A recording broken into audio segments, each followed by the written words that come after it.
Hi guys, কেমন আছো তোমরা সবাই? আশা করি ভালো আছো, সুস্থ আছো। আমি একটা নতুন ব্লগ নিয়ে চলে এসেছি। এই যে গোল কাট সায়া হবে, কুঁচি মানে কোমরে কুঁচিওয়ালা, 5 ইঞ্চি চওড়া করে বৌদি একটা মানে দু ভাঁজ করে, তার থেকে 5 ইঞ্চি চওড়া করে একটা ফিতা কেটে বের করে নিচ্ছে। ওটা থেকে মানে কোমর পট্টিটা তৈরি হবে, যে সোজা টেনে দিবে এখন, দিয়ে গাঁছ দিয়ে বের করে নেবে। দিলে ওটা কেটে নিলে ওইটাই থেকে আমরা কোমরের পট্টিটা বের করে নেব, দিলে কোনো সমস্যা হবে না। যে তো আমরা সাধারণত ওই সায়ার জন্য মানে 2 মিটার থান নিয়ে থাকি, যদি বড় বহর হয়, মানে বহরটা একটু বেশি আছে, কোমরটা একটু বেশি আছে, মোটা সোটা লোক আছে। তো এটা এখন কাটা হয়ে গেছে।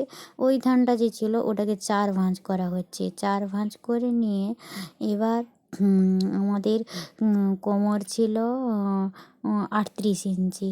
এবার 4 ভাঁজ আছে যখন 38-এর হাফ আমরা কত নেব?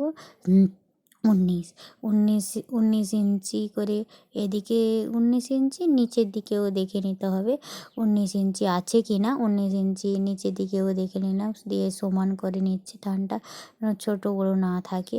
19 ইঞ্চি করে নিচের দিকেও 19 ইঞ্চি, উপরের দিকেও মানে 19 ইঞ্চি। আর তার সঙ্গে ঝোলটাও নিয়ে নিতে হবে। আর যার কাটানো হচ্ছে সে একটু মানে ঝোল কম লাগবে, মানে হাইটটা কম আছে তাই ঝোলটা কম লাগবে। আমাদের ঝোল ছিল, এখানে থান ছিল টোটাল 35 ইঞ্চি মতো, তার সঙ্গে আরও সেদারিকে 5 ইঞ্চি চওড়া করে রেখেছি, 35 দিনে 36 37 ইঞ্চি মতো ঝোলটা হবে। ঝোলটা আমরা দেখে নিলাম, ঝোলটা এই যে ঝোল নিয়ে নিলাম ওইদিকে। আর তার সঙ্গে এই যে কোমর পট্টিটা বের করে নিচ্ছি, কোমরের হাফ প্লাস 2 কোমর ছিল ওই যে কত 38 ছিল, 38-এর হাফ আর 2 সঙ্গে নিলাম, 38 19 আর 2 ইঞ্চি এক্সট্রা করে নিতে হয়। দিয়ে নিয়ে এই কোমর পট্টিটা বের করে নেবো, এইটা কেটে বৌদি বের করে দিচ্ছে, আমি বলে বলে দিচ্ছি। আর সঙ্গে এখন চলে এসেছি সেলাই করার জন্য। ওইদিকে দুটো পার্ট, যে লাস্টের দুটো পার্ট, সায়ার যে দুটো পার্ট, একটু কোমরের দিকে যেটা খোলা থাকবে সেটা সেলাই করে নিলাম, আর পট্টির দুদিকেও সেলাই করে নেব এরকম মুড়ে করে, দিলে সেটা কোমর পট্টিটা বসানো হবে। ওইদিকে এটাও সেলাই করে নেব।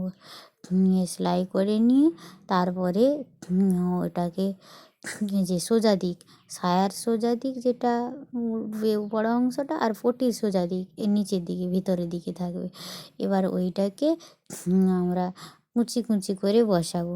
ঠিক আছে, এই যে কুচি কুচি করে ওই পটিটার উপরে এরকম কুচি কুচি করে এরকম করে বসাবো। ক্যামেরা ধরার লোক ছিল না, তাই আমি ওই দেখিয়ে দিচ্ছি। এই যে কুচি কুচি করে পুরোটা বসিয়ে নেব। এই যে কুচি কুচি করে বসানো হয়ে গেছে। এবার উল্টে ওই পটিটাকে ওই দিকে সোজা দিকে মানে ভেতরের দিকে সেলাই করব। ভেতরের দিকে সেলাই করে দুটো মানে ভেতরের দিকে সেলাই করে এবার জুড়ে নেব নিচেরটা, এটা ভেতরের দিকে সেলাই করব, এটা নিয়ে এসে এরকম বসিয়ে সেলাই করে নেব। আর তারপরে গোল দিকটাকে জুড়ে নেব, আর নিচের দিকটাও সেলাই করে নেব। আর সেটা তোমাদের সঙ্গে শেয়ার করিনি। আর এখানে ডবল ভাঁজও দিয়ে দিতে হবে, ডবল সেলাই দিতে হবে প্রসারে। তো আমাদের সায়া তৈরি। সায়া কেমন লাগলো তোমরা কমেন্ট করে জানাবে। আশা করি ভালো লাগবে যে সায়া তৈরি হয়েছে।